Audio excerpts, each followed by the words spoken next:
When my wife Susan was diagnosed with breast cancer, we both went into shock.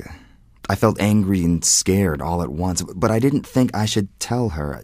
I didn't want her to worry about my feelings, too. The whole thing has taken a lot out of both of us, but we found out that it really does help to talk about it. Communicating, which involves sharing information and sharing feelings, is an important skill for everyone dealing with cancer. Yet, many studies confirm what people often say. Communication can be difficult for many cancer survivors and their caregivers. Those who care about each other may not want to share the strong feelings that come with a diagnosis of cancer, and these feelings may make it hard to talk about the questions and concerns they have with doctors, friends, even their own family members. The communicating program in the Cancer Survival Toolbox teaches the communication skills of being assertive, using I statements, active listening, and expressing feelings. In that program, we review how you can use communication skills to improve your well-being, because when your well-being is maintained, you can do a better job of helping to maintain the well-being of those you care for. Let's hear how John used the communication skill assertiveness to solve a problem. When Susan first got cancer and we were figuring out what we needed to do to keep our family going, I tried to avoid telling people at work about it. I was trying to keep my night shift job and stay awake all day to get everything done for Susan and our 2 kids. When my in-laws offered to help, I really didn't want to accept it. I guess I didn't want to have to admit that I wasn't in control of everything. But I was getting exhausted and the treatments were taking everything out of Susan. So I finally decided I had to tell my boss so I could get time off if I needed it. It was hard to say, I need this because my wife is sick. But when I put it that way, he didn't give me trouble. In fact, he was really good about it. Turns out his mother-in-law had the same thing. He told me to take the time when I needed it and that he would work it out with my supervisors. Being assertive is important for everyone affected by cancer. Being assertive means stating what you think or what you need in a way that clearly lets the other person know that you are serious. In today's world, being a caretaker often demands that we be assertive to be sure that our needs are met.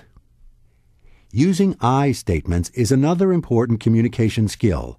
This means making statements such as, I feel, or I need, instead of, you did this, or you need to do that. I statements are usually received better by listeners because they don't put people on the defensive. John used an I statement when he said to his boss, I need to be able to take some time off to help my wife with her cancer treatments. One of the hardest things for me when I did take time off to go with Susan to her treatments was making sure I was hearing what the doctors and nurses were trying to explain, especially when they would use the names of medications or medical terms I've never heard of before. The first time they would explain something, I had to stop them and say, I'm not really sure I understand what you mean. Could you explain it to me again? I had to be sure I understood because I was the one watching out for Susan at home. What John is describing is another important communication skill, active listening. This means showing the person who is speaking that you are listening and checking to make sure what you heard is really what they were trying to say. When you use active listening, you are much more likely to get the message that others are trying to tell you. For a while, I tried to put my own feelings aside, especially in front of my wife. I was afraid that if I let myself feel sad or angry, I'd lose control. I didn't want her or anyone to know about my feelings. But it was really hard sometimes, because we were going through tough times and I had a lot of strong feelings about it. After a couple of months, I got to the point where I started to blow up at everybody. I'd start yelling at the kids for little things, and I even yelled at Susan. Well, she yelled right back at me. Then I felt really guilty. After all, Susan was the one who was sick, and here I was yelling at her and our kids. I realized then I had to admit how angry I was that this was happening to her, and that I couldn't change it. I finally found a time when the two of us could be alone together, and we both agreed we needed to talk. The first time I said out loud, I'm mad at the cancer, not you. I felt a lot of relief.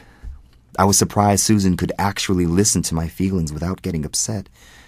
When she heard me say that, she told me she understood how I felt because she was angry about the cancer too. Since then, we've been able to fight the cancer, not each other. It actually brought us close together again. It is natural for caregivers to feel a range of emotions when someone they care about is ill. Studies tell us that the emotions in people close to those with cancer are very similar to those that the person with cancer is feeling. At times, caregivers might be even more depressed or anxious. Because of this, it is just as important for caregivers to express how they feel as it is for those diagnosed with cancer. From a social worker's perspective, I know that when feelings about cancer are expressed, it gives people an opportunity to support each other and reduce the stress associated with anger or sadness. Families often find it helpful to share their feelings with each other as a way of getting and giving support. I guess you could say I've gone through just about every feeling there is during this cancer treatment. I've been really scared at times, afraid of losing Susan, or afraid of my family falling apart. I have to say I was even afraid of being physically close at first. After her mastectomy, I was worried that I'd hurt her if I touched her in the wrong way, or that our physical relationship would end. Susan was the one who brought it up the first time, not that long after she came home from the hospital. She had talked to the nurse and social worker at the hospital, and I guess they helped her figure out that we needed to talk about it. I was relieved because I knew I needed to show her how much I loved her, but I wasn't sure how to handle physical closeness. It was actually one of the first times we'd really talked straight out about her cancer and how it might affect us. We both ended up feeling like there were a lot of ways to physically show our caring for each other, and our relationship has changed, for the better in some ways. There are many changes in relationships and family life that cancer and cancer treatment can cause. Good communication helps family members adjust to these changes. Good communication can help with the decision-making that is needed during cancer treatment, and with the other important skills of finding information, negotiating, and problem-solving. Communication does not make problems go away, but it can help you gain support and understanding so you can manage cancer and its treatment more effectively. And remember, everyone can benefit from support, and it can come from many places. From other family members and friends, from cancer professionals, and from others who are going through cancer too. Some caregivers find it helpful to attend support groups or counseling sessions where they can express their feelings. Even difficult feelings are easier to deal with if you have support. It took me a while to go to a support group. Maybe it's part of being a guy. I didn't see myself sitting in a group of people and talking about my problems. But we heard from a friend about a group for husbands. The first time I went, it was helpful to meet other men going through the same thing I was. I found out I could just go and listen if I don't want to discuss my own feelings. I've gotten some really useful information about how other people are dealing with cancer in their families. The group is a place where I can say how I feel to people who understand because they're going through it too. Sometimes I am more comfortable talking after I've heard what other people in the group are feeling. John's story is common. The group for husbands that he went to is sponsored by the Breast Cancer Network of Strength. It can be challenging for caregivers to ask for what they need, but good communication can lead to better care. Before you continue, or at some point when you have the time, you may want to try the following exercise to help you with communication. On a blank sheet of paper, draw a large square. Draw one line down the middle, from top to bottom, to divide the square in half. Now, draw a line across the middle, from side to side, to divide the square into 4 equal boxes. In one box, write a thought or feeling about cancer that you have not told anyone. In a second box, write something you feel very good about in your life. In the third box, write a question you have about cancer. In the fourth box, write down something that gives you hope. Now, look at each box and what you have written in it.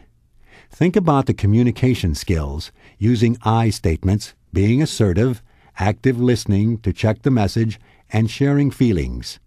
Next, choose one box and practice how you might communicate what you have written. After you have practiced, try out your skills with someone you trust.